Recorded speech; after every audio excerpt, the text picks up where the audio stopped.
So as you're joining us, please introduce yourself in the chat, offer your own land acknowledgement, and tell us what sector you're currently working in. That would be great.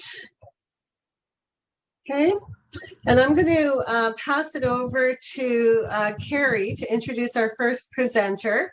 And I'll let you go ahead and do that, Carrie. And then if you, when you want, ask me to launch the poll for you.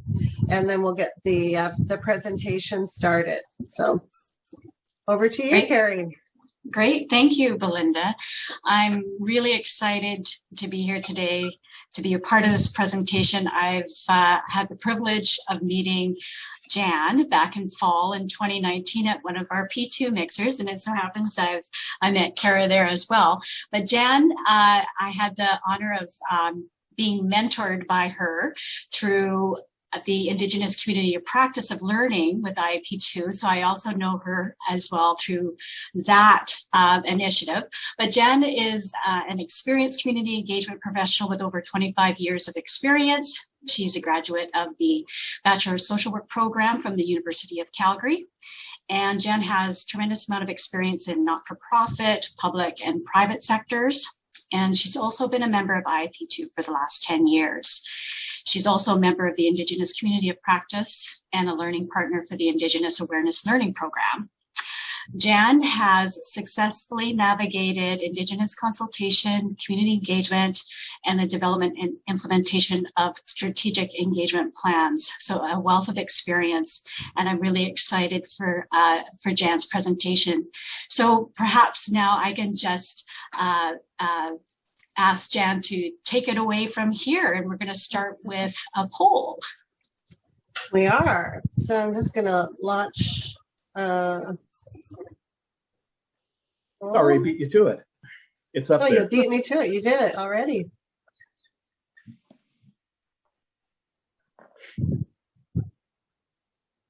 And so we're just getting people to indicate if they lead or support Indigenous engagement. We're getting more votes coming in. Got a few more to respond.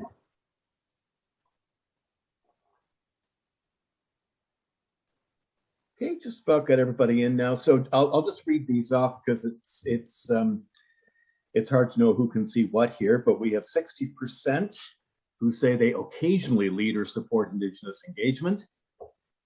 That's 12 of you. 5 or 25% rarely. 10% say regularly, and 1 of you has never led or supported Indigenous engagement. So the majority have done it occasionally or rarely. So there we are. Great, thanks.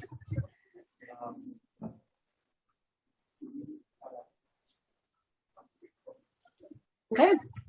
And you want me to share screen, and I'll bring up Jan's presentation? Sure, thank you.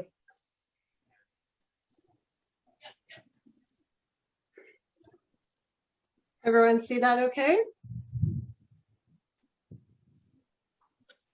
Yep, good. Thanks, Carrie. Hey, Jan, I'll take my cue from you. You just let me know when you want me to advance. Perfect. Thank you very much. And good afternoon, everyone. Thank you so much for the opportunity to share some of my experience in working with Indigenous communities throughout my career. I am a little bit nervous. It's been a little while since I've made a presentation in front of a group of people. So if I stutter or slip up, please excuse that. I also have a dog who sometimes barks. So if you hear that in the background, sorry about that.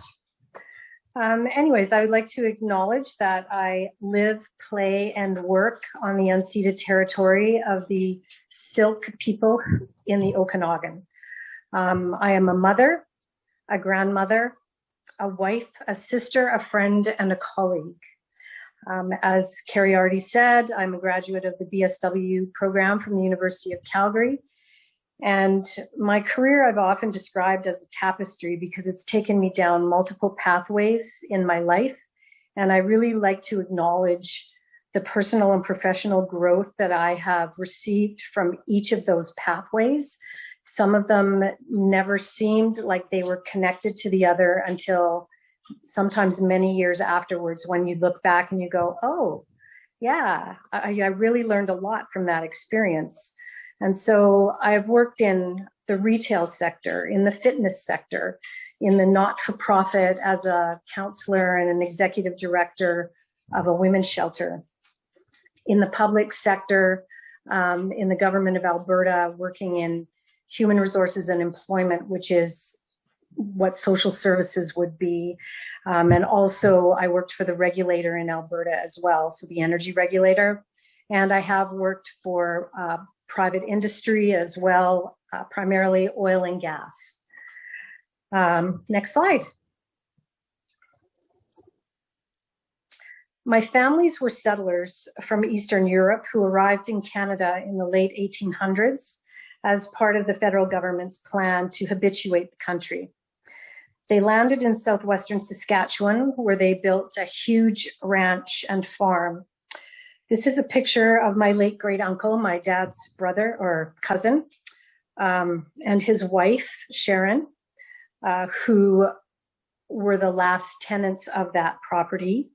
And prior to Peter's passing, he recognized the importance of the land and that it needed to go back to its original purpose as natural grassland where the buffalo would roam in southwestern Saskatchewan.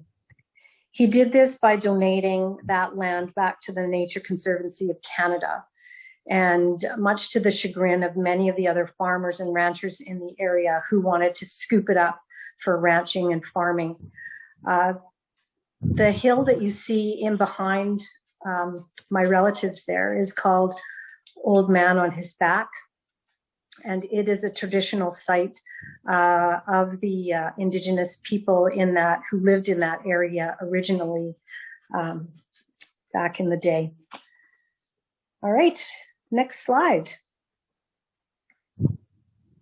For several years, I had the great honor and opportunity to work with Dr. Reg Crowshoe. He's an elder and former chief of the Piikani Nation, part of the Blackfoot Confederacy in southern Alberta. He is a very prominent cultural and spiritual leader.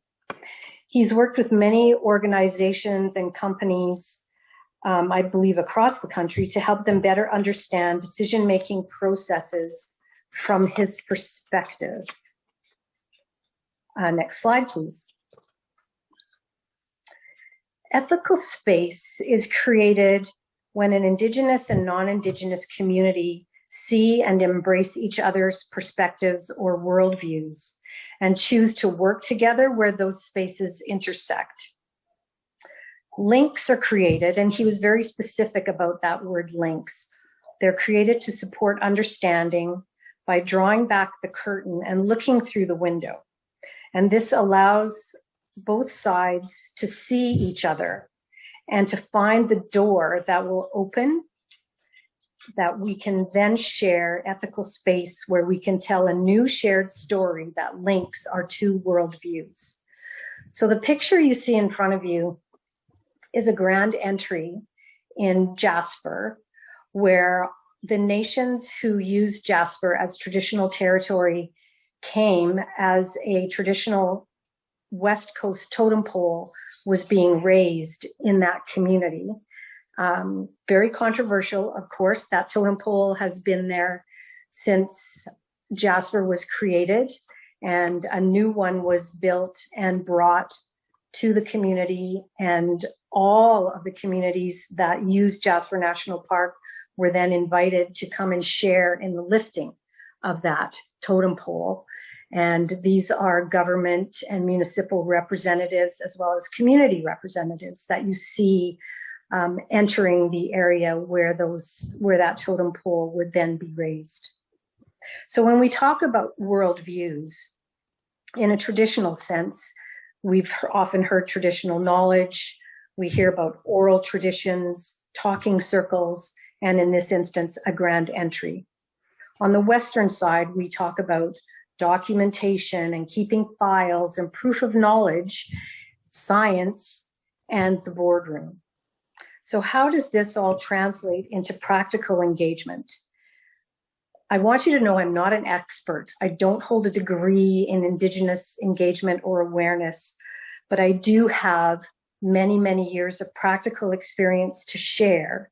And it took me years to build that experience. And I am trying to build on that, even though I am semi-retired now.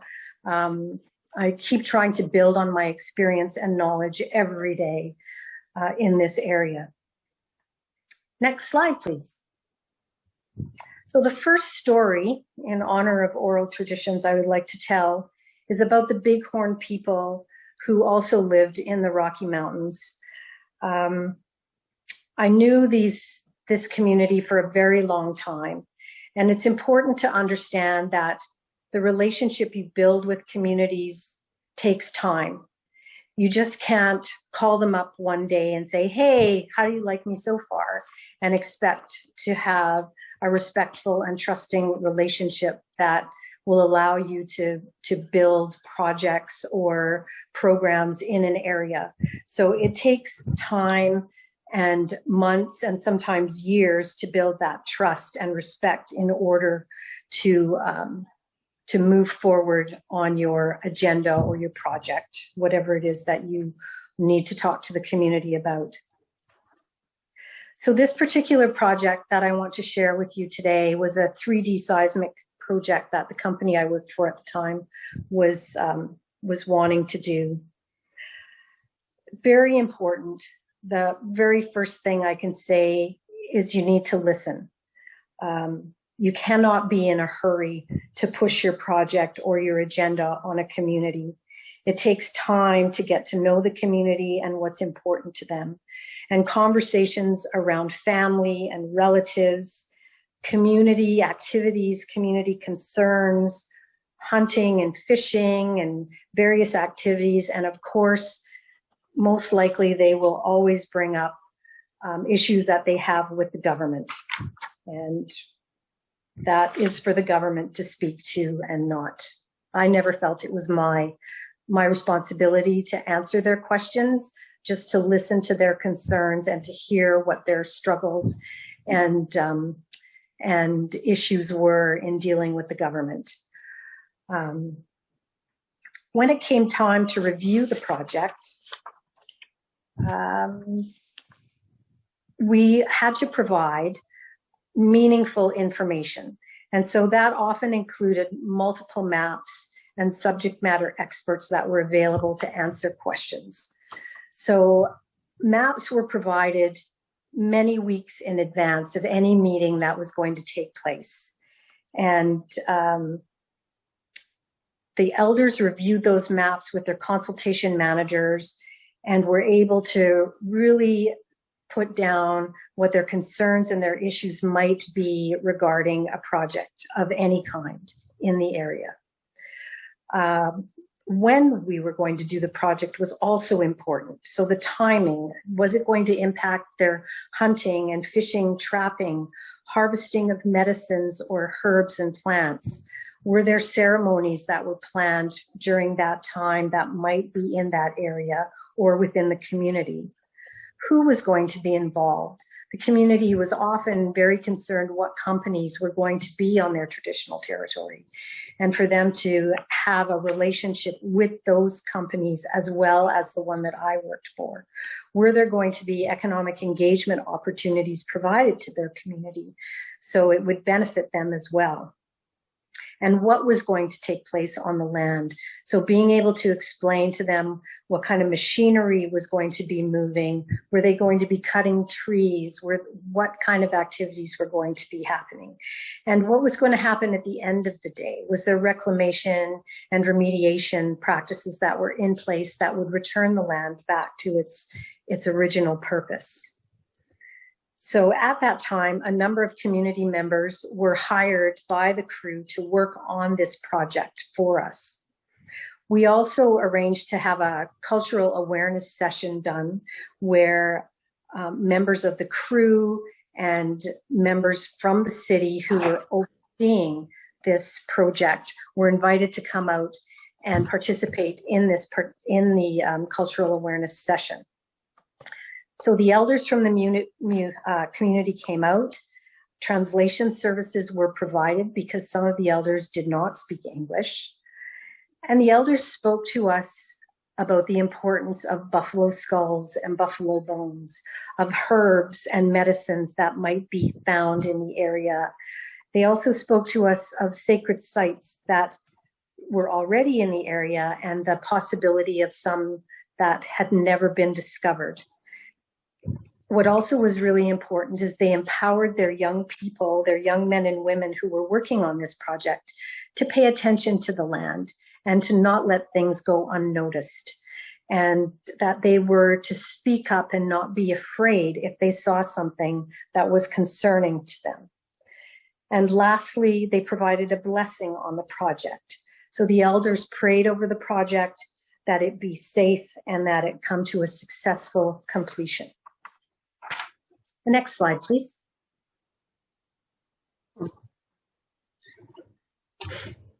I don't know why it's not going forward.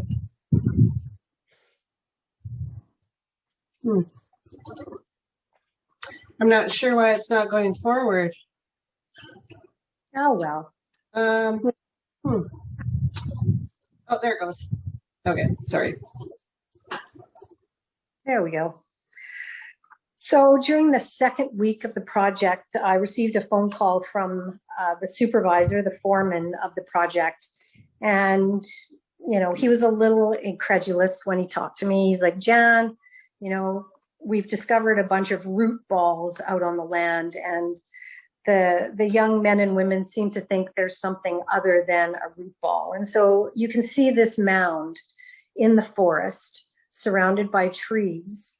But there is no tree that is down in proximity to this particular mound that would lead you to believe that it was just a root ball.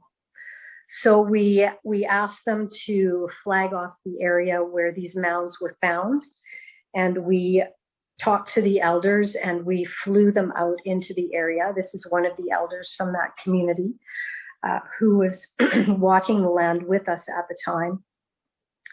And what they did confirm for us is that there were indeed over 20 undiscovered graves in this area. What they believe is that during the smallpox epidemic in the south, their people were leaving in droves to try and get farther north where it was colder, and they could outrun the epidemic. And as a result of that, people died, and they were buried where they dropped on their journey. So the elders did confirm that these were actual burial mounds of their ancestors. Next slide, please, Linda. A couple weeks later, not even, like maybe 10 days later, I received another phone call from the foreman. This time he was much more open to the idea that they had found more burial mounds. And so we again did the same process where we flagged off the area, flew out to the site. One of the gentlemen in the picture that you see there, the gray-haired gentleman, was the chief geophysicist for this project. So he wanted to go out and see for himself what we were talking about. So during this particular site visit, the elders discovered an additional 30 plus graves in the area. To the farthest north of this area was a pipeline that was intersecting the forest that had been built 20 or 30 years prior to our activity on the land there. At that time, I contacted my counterpart for that company. He did a site visit with the elders from this same community, and they discovered many more mounds on the opposite side of that pipeline. So with heavy hearts, we knew that when that pipeline had been built, there were probably many graves that were disturbed at that time. And we could not begin to understand the grief that the community must be feeling, knowing that this had happened many decades previous to that. The elder that we worked with, Helen, a marvelous, incredibly wise woman, said to us at that time, "We did not know then what we know now. And now we know more, and we know to do better." And so she empowered us to do better and to be better at the work that we do. The next slide, please. When the project came to its natural conclusion, it was important that a ceremony take place to honor those that had fallen and to put their ancestors to rest. So this particular ceremony, it was a grand ceremony that required material for prayer flags, as you can see from the prayer tree here. It required 5 different types of berries and tobacco offerings. The ceremony itself included a smudge, a pipe ceremony, drumming, songs, and prayers. And the day that this occurred was a beautiful summer day, similar to what we're seeing here in the Okanagan and what you see in the picture there before you. It was blue sky, probably about 25 degrees, not a breath of air was moving through the forest at that time. This is not the place where the ceremony took place, just so you know that. It was deep in the forest. So we set the blanket down, we made our offerings, and the drumming and the singing and the prayers began at that time. While we were praying, a breeze started to blow through the forest. I'm often reticent to tell this story because to me, it is such a beautiful story and very personal for both myself and the others who participated in this ceremony. So as we were sitting in the forest, totally quiet, not a breath of air, not a bird was chirping even. It was so quiet. And as the prayers continued, a wind started to blow through the forest, and it felt like it was wrapping us in a blanket of warmth and love. It was truly amazing to experience. And it continued throughout the entire ceremony until, upon its completion, the wind just left us, and it left us in silence. The scientist who was sitting beside me looked at me and he was like, "What was that?" Like, he could not believe what he had just experienced.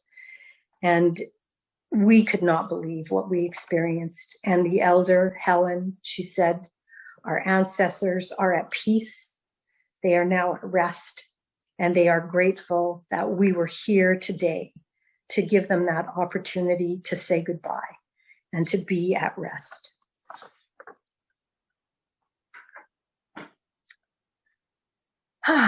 Next slide, please.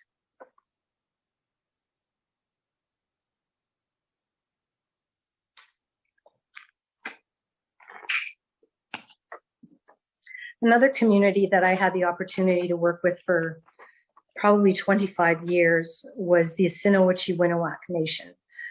Assiniboine-Winnewac means Rocky Mountain people. And the Rocky Mountain people lived and worked in the Jasper National Park area. When Jasper became a park, the people were asked to leave, and they were not given the option to stay. They had to leave, and they made their way north towards Grande Cache, where they are living today. Working with this community really gave me the opportunity to look at our Western worldviews and traditional worldviews and how we can work together to have trusting and long-lasting relationships. The work that we did with that particular community encompassed a lot of oil and gas activity on their traditional territory. And in working with that community, we learned very quickly that they were our partners in this, that we were not alone in, foisting a project on them. We worked together as a community and as a company to decide how projects would be delivered, whether it was done at in a person's home with a translator there, or if we would do an open house, or if we would have a big community event. So we worked with the community to decide how best to deliver information about activities and projects that were going to be on their traditional territory. So that meant we had many, many meetings with elders. There were elder councils.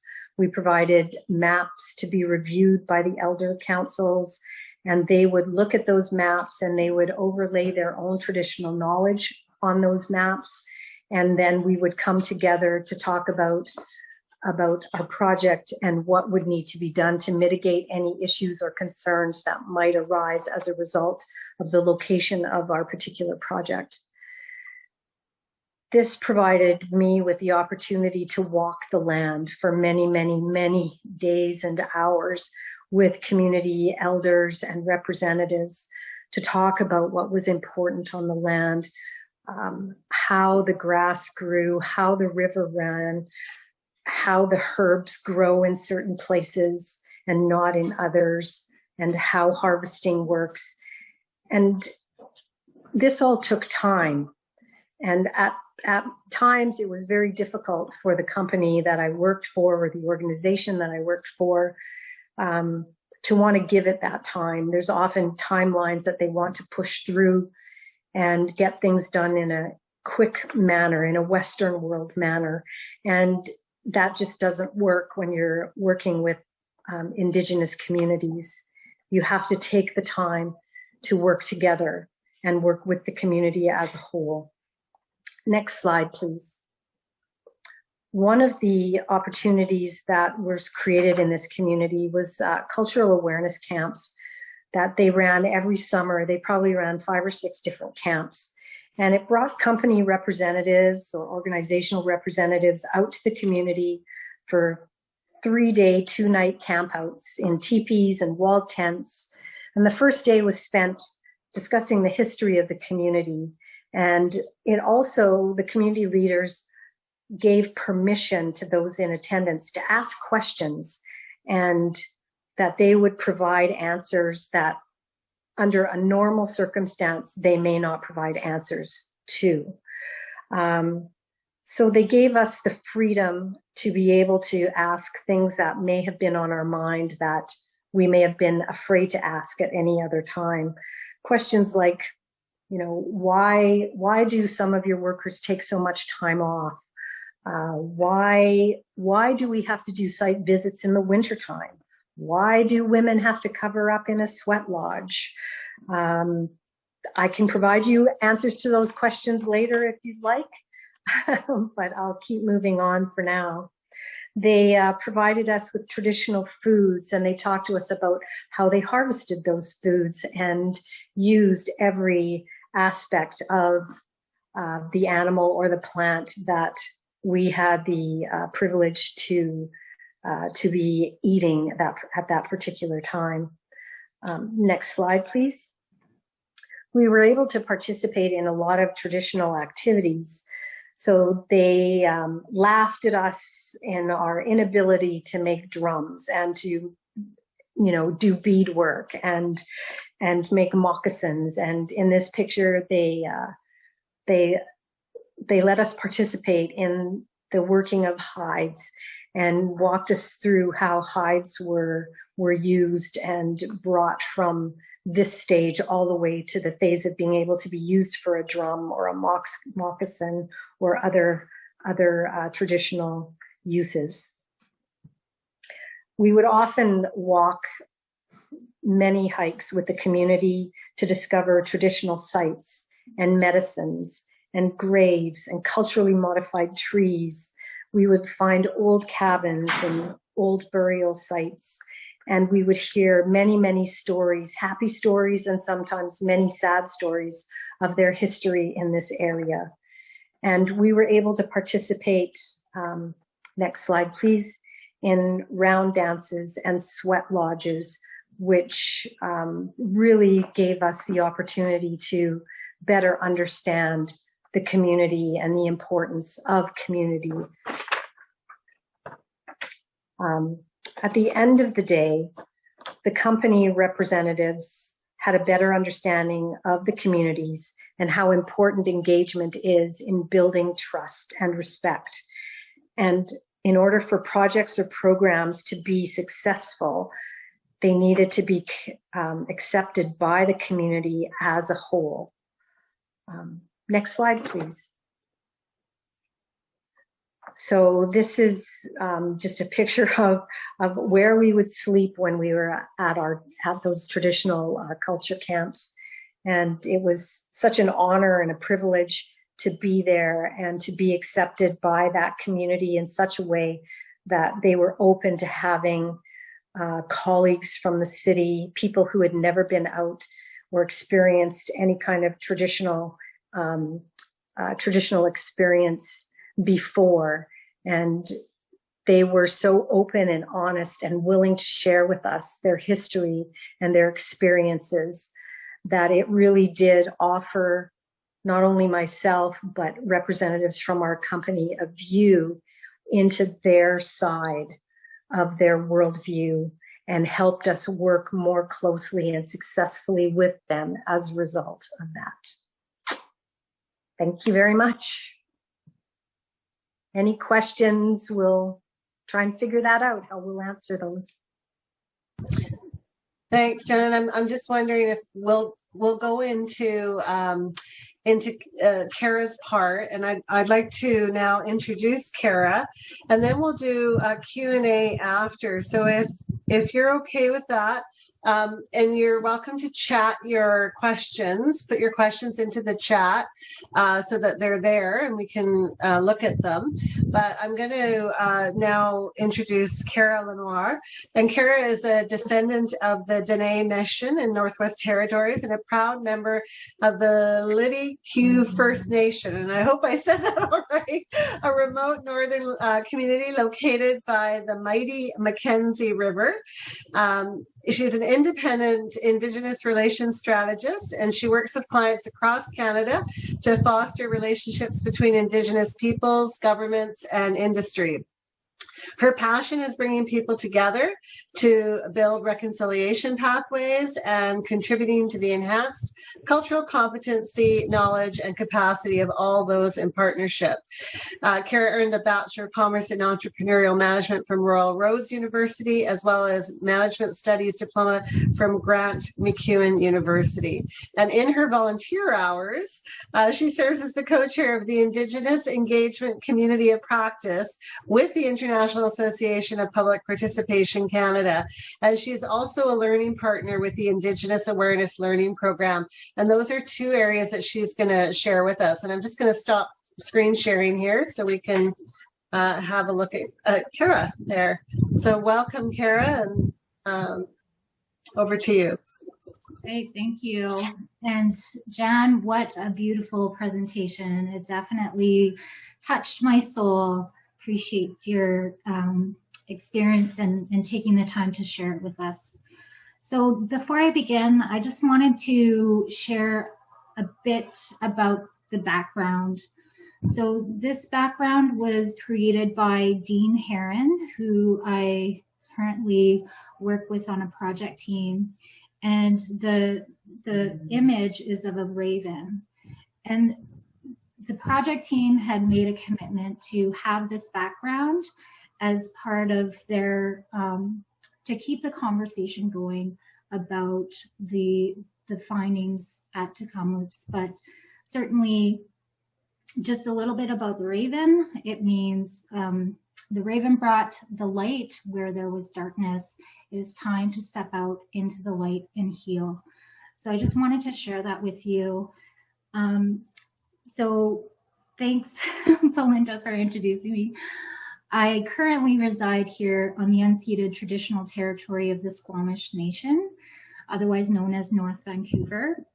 As Belinda had mentioned, I come from the Northwest Territories, which is a small northern remote community, and certainly over the years I've spent time working with all levels of government and also working as an independent consultant with various clients.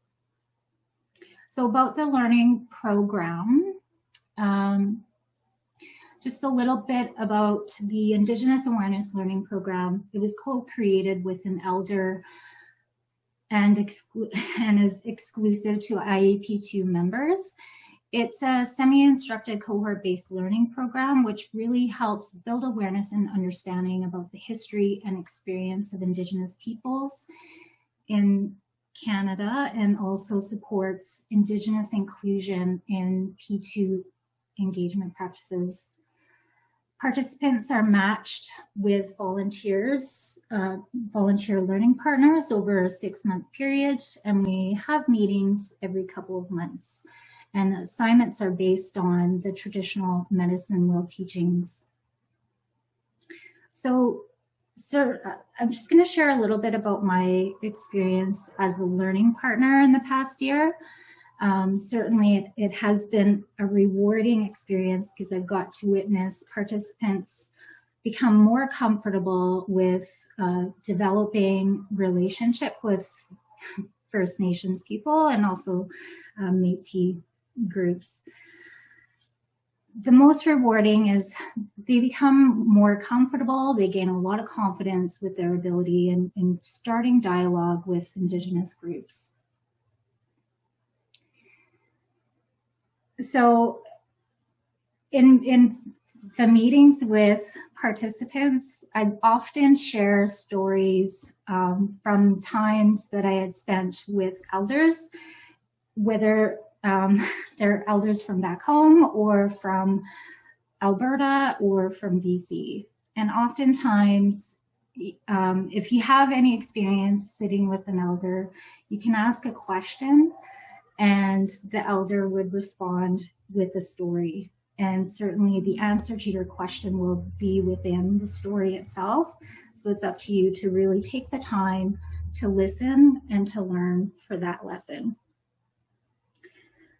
So although I live, work, and play in the Squamish territory, like you, I am also learning about the diverse cultures of BC First Nations. Certainly I've had the privilege to form friendships with different nations from across BC, and I'm still learning about the history, customs, and ceremonies. So again, being a learning partner, the key word is learning. It's a reciprocal relationship, meaning although I do share my experience, I certainly hope to learn from learning participants as well from their experience. One example that I shared with a learning participant in the last session was about walking into a workplace and being a minority, but not only a minority, but the only Indigenous female in the workplace. And certainly, oftentimes, it's intimidating. It's intimidating to walk into a workplace where none of your colleagues are Indigenous. And certainly, there are times of feeling being an imposter or having to work twice as hard just to prove that I am capable and able to complete a job. So the comment from the learning participant had mentioned she had never thought about that. And she works in the healthcare sector, and certainly she had taken that a little bit of my experience and applied it to her workplace. So a little bit about the Indigenous engagement community of practice. So it's really, the goal is to build a community of practitioners and members of Indigenous communities who are committed to advancing meaningful engagement with Indigenous peoples of Canada. It's really an extensive network where we get together and we learn from each other, share ideas and issues, and certainly encourage and support each other as we go through becoming more confident with doing respectful Indigenous engagement. So I recently, I guess earlier this year, I was nominated as one of the co-chairs, and the other co-chair is Erin Ashton, who is from Cape Breton, Nova Scotia. And so when we got together, we thought, well, instead of us telling members what we wanted to learn was, what do the members want to learn from being a member of the COP? And so what we decided to do was survey the members to get a little bit more information from them. As a result, there are a few key themes that emerged, and one of them is establishing relationship with Indigenous people, how to apply UNDRIP and TRC, and learning about different tools and resources for doing respectful engagement. So from that, I reached out to friends and colleagues, inviting them to be guest speakers, to share their stories and their experience on engagement, but mainly from an Indigenous perspective. So for the first meeting, we had Chief Ian Campbell, who shared his experience on meaningful engagement. And there is a recording, so if you'd like, become a member, and you can see the recording. For the upcoming meeting that we have on June 30th is the former chief of Penticton Indian Band, Jonathan Kruger, who is now the Director of Indigenous Relations of Sodexo Canada. So if you're interested, take a look at the information on the website. You're more than welcome to become a member. And that's all I got. Kara, I stopped everybody's video. Thank you so much for sharing about those two opportunities that people have. And I have some questions, and I was just about to type in that I encourage people to comment. So, so please take yourself off of mute, and I encourage you to comment away. I've got a question for you here. I'm interested, and for Jan too. Jan, I'm going to get you to come back on video. So the question is, I'm interested in helping our organization find a model for engaging with Indigenous peoples. We have a number of enthusiastic staff, most of whom have zero training or education in the practice, and who have as a result taken some missteps through lack of understanding or experience. I think we need to spend time on finding a model that then determines who will lead that engagement, and then find a good training and education program to support that. Any insight into first steps would be super helpful. Well, a couple of things. If you're going to work with an Indigenous community, it's important to have a guide. So some kind of contact within the community who can guide you so that you make fewer missteps. So that is often very advantageous. You know, the IAP2 Indigenous Awareness Learning Program is also an excellent place to start if you want your folks to have a better understanding. It encompasses, you know, your own personal growth, you know, in reading and watching videos, so intellectual growth, and then they encourage you to reach out and meet with Indigenous people and develop a relationship that may not have existed before, and then at the end of the program, putting together a short presentation of what you've learned and how you can take what you've learned and put it into practice in your day-to-day job, if that's what you are doing. There's a lot of Indigenous awareness programs out there that people can tap into. I'm sure Kara knows of many very competent folks who can share and work with your companies or organizations to help you guide you along. Just to add to that as well, if your organization is looking to co-develop a framework, certainly reach out to the local First Nations. I was just attending a webinar this morning, and so often government creates policy, they go away, they create a policy, and then they come out to the public and say, here's the policy, but not really including those who are impacted by the policy. So certainly there are a number of organizations that could support, but certainly co-development or co-design is really would help make a difference, and including Indigenous people at the table, having them at the table to co-design. Thank you. I just got a notice someone saying I should unmute, so that's why I unmuted. Yeah, please go ahead. I wanted to open it up to comments, and I know that was your question that you put into the chat. So did that help? Yeah, that did help. Particularly the co-development is something that instinctively felt like we should really be doing that.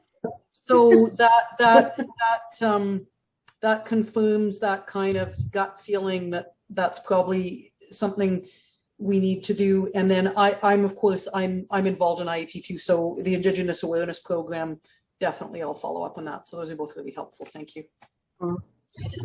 And Jan, you mentioned there's a number of training programs. I wanted to ask you and Kara if you know of the SANIUS, Indigenous Cultural Safety Training, and if you're aware of it, and if you are, what you think of that. Because I often recommend it to people. I learned about it because my background is with the healthcare sector. And so it was offered as training to the healthcare sector, but it is available. And I personally thought it was excellent training, but I'd be interested to know if you have any feedback. I'm not familiar with that training. So Kara, maybe you are. I'm not familiar with it either. However, the co-chair, Aaron Ashton, who's from Nova Scotia Health, I believe, has taken the training as well, and he highly recommends it. I can type it into the chat too for people, because the thing that I really liked about it was the cohort model, just like you spoke of, Kara, and the safety in the training to be in that cohort and to have it supported by sort of a mentor as you went through the training. So I've typed that in there. Any other comments or questions that people have? We've got a little bit of time left. Belinda, there's a question that's come up. Okay. Perhaps you want me to just read it out from yeah, Jennifer? Please. Okay, Jennifer asks, my limited learning has suggested that engagement with First Nations should be approached differently, as distinct from public, i.e. engage early and often, and co-creation are much more important. Approaching nations as a government partner as opposed to a public stakeholder. Is that correct? Personally, yes. From my perspective, I can't speak on behalf of all of Indigenous people across Canada. However, certainly, yeah, I think that's the right approach. Yes, yeah. I think that's the direction we're going overall as a government, is that First Nations are asking for recognition as entities. Like you say, Jennifer, not necessarily identified as a stakeholder, as a group of other stakeholders, but as a distinct entity on par or have equality with government as partners. So I think you're going to see that more and more for sure. Thanks for that. Thanks, everyone.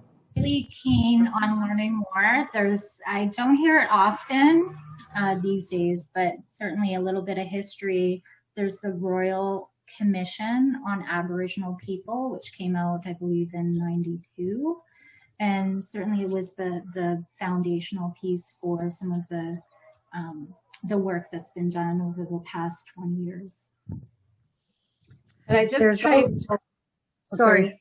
Go ahead, Jen. There's also the United Church as part of their endeavor to pursue reconciliation, have created an activity called the blanket exercise. And it's Wonderful. something that you could bring to your organization and use it as an in-service. It takes probably 2, and depending on how long you debrief, maybe 3 hours to do. But it's a great opportunity to help non-Indigenous people better understand the history and the culture of Indigenous people and what they've experienced. True. I've had the honor of doing that blanket exercise 3 times, and I have to say each time extremely profound. And I would just give you the tip to bring lots of Kleenex for the debrief. It is an extremely emotional exercise. I also typed into the chat a book that I actually just reread, read it when it first came out and reread it recently, that I would highly recommend, The Inconvenient Indian by Thomas King. It will give you insight into the history in a way that is both extremely intuitive and also very approachable. Any other comments? Someone just said, yeah, Jennifer, I just put a hold on that book. Yeah, it's very good. He's got such a great writing style too. Any other comments or thoughts that people have just as we wrap up? Oh, and Just Annie's added, funny.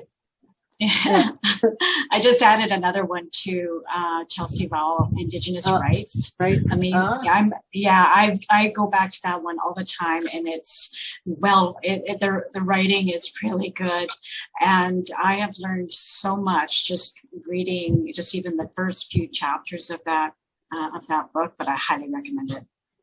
Great, excellent. Any other thoughts? Maybe Jan and Kara can take this time to just thank you so very much for your contribution today and offering your experiences. Jan, the presentation was lovely, just walking through those pictures and walking down with you a little bit of your experiences that you had was just felt very honored to be able to do that with you.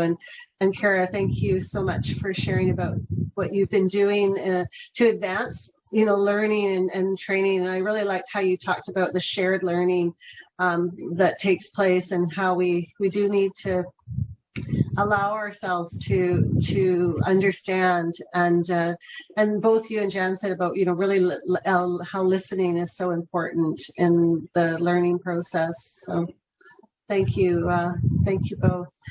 Just invite again any last comments or questions that people have. Before we wrap up, I want to tell you that in July on, so make sure I get the date right. It would be July 28th.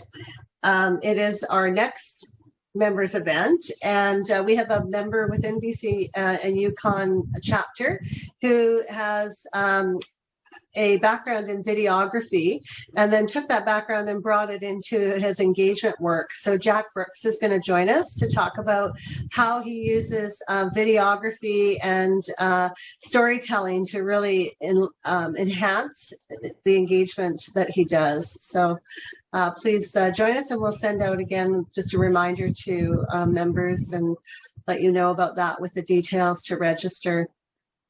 So, Belinda, do we want to do that poll before we see other people? We will. Leave? Sorry, Yeah. thanks, Yeah. Carrie, for reminding me. So I am going to, okay, that's the other one. And that's the first one we did. So remember that we had about 60% of the people who said they occasionally led or supported Indigenous engagement. And I'm going to find the new poll. There we go. And I'm going to launch this. So asking the question, would you feel more comfortable now with what you've learned today to deliver Indigenous engagement in your practice? Waiting for everyone to wade in there.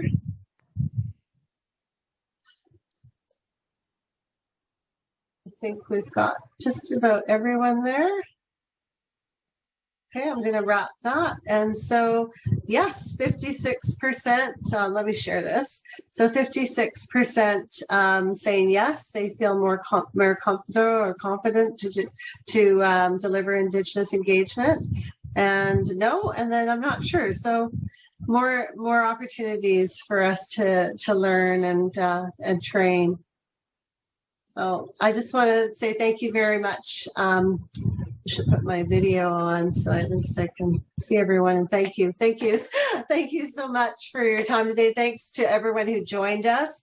This has been for us an interesting way. We normally do obviously pre-COVID in-person events, but as the world is, this is us. This is our, in our effort to connect with our members and to ensure that we're trying to provide some information that is helpful to you in your practice. But if you have any ideas at all, anything that you think a topic, even if you'd like to lead a topic and you're really passionate about something, please share it with us, because we're anxious to continue to do that. We want to respond and be providing members with information and support and training that they are seeking. So and just to have a chance to meet other people is nice too during this time. So thank you again, Kara. Thank you, Jan. Thank you, Carrie. Thank you to everyone who joined us today, and we'll hopefully see you in July. Take care, all. Okay, thank you. Okay, bye. Bye.